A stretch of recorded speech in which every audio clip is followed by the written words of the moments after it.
আমার বন্ধুরা, আমার মায়েরা, হয়তো আমার ভিডিও আপনারা শুনিয়া থাকেন।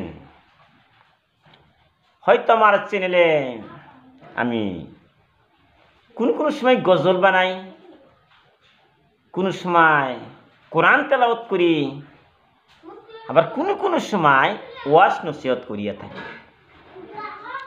তাই আমি একটা অনুরোধ করতেছি, আপনারা যখন আমার ভিডিও দেখবেন কাটাকাটি করবেন না, প্রথমে থেকে শেষ পর্যন্ত দেখেন, তাহলে ভিডিও শুনি আপনাদের খুব অন্তরটা শান্তি হয়ে যাবে।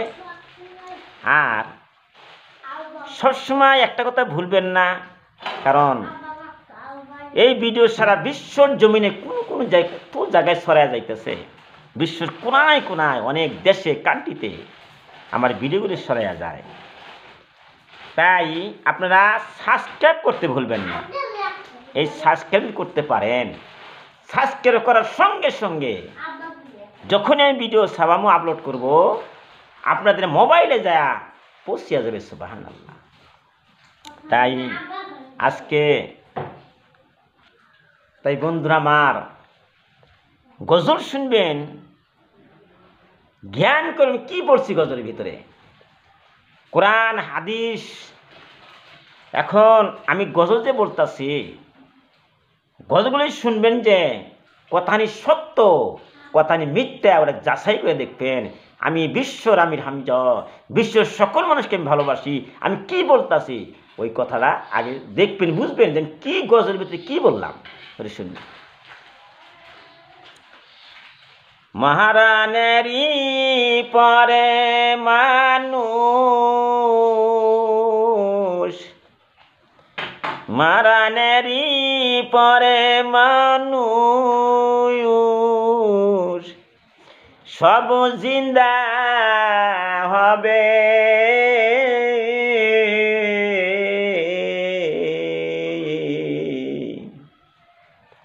হাসর আল্লাহ তাবারক তাআলা হাসরের ময়দানে হিসাব নিবে।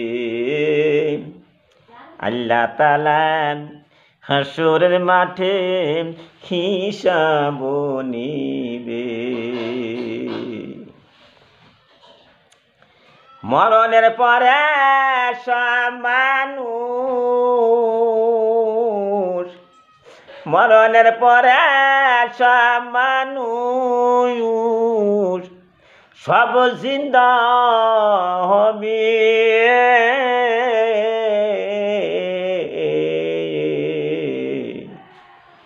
আল্লাহ তাআলা হাসরের মাঠে বিচার করিবে।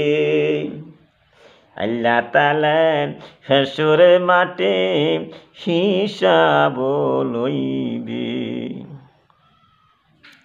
নামাজে পড়ি নাই, কোরআনে পড়ি নাই, নামাজে পড়ি নাই, কোরআনে পড়ি নাই, আল্লাহর কাছে কি হিসাব দিব?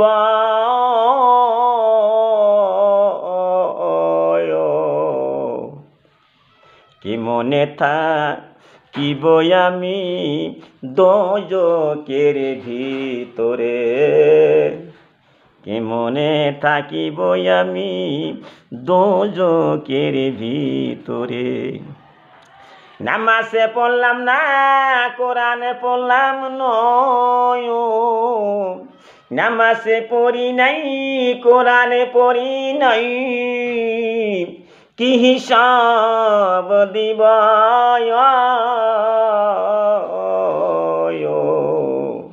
কি মনে থাকিব আমি দোজকের ভিতরে, কি মনে থাকিব আমি দোজকের ভিতরে, কে মনে থাকিব আমি দোজকের ভিতরে।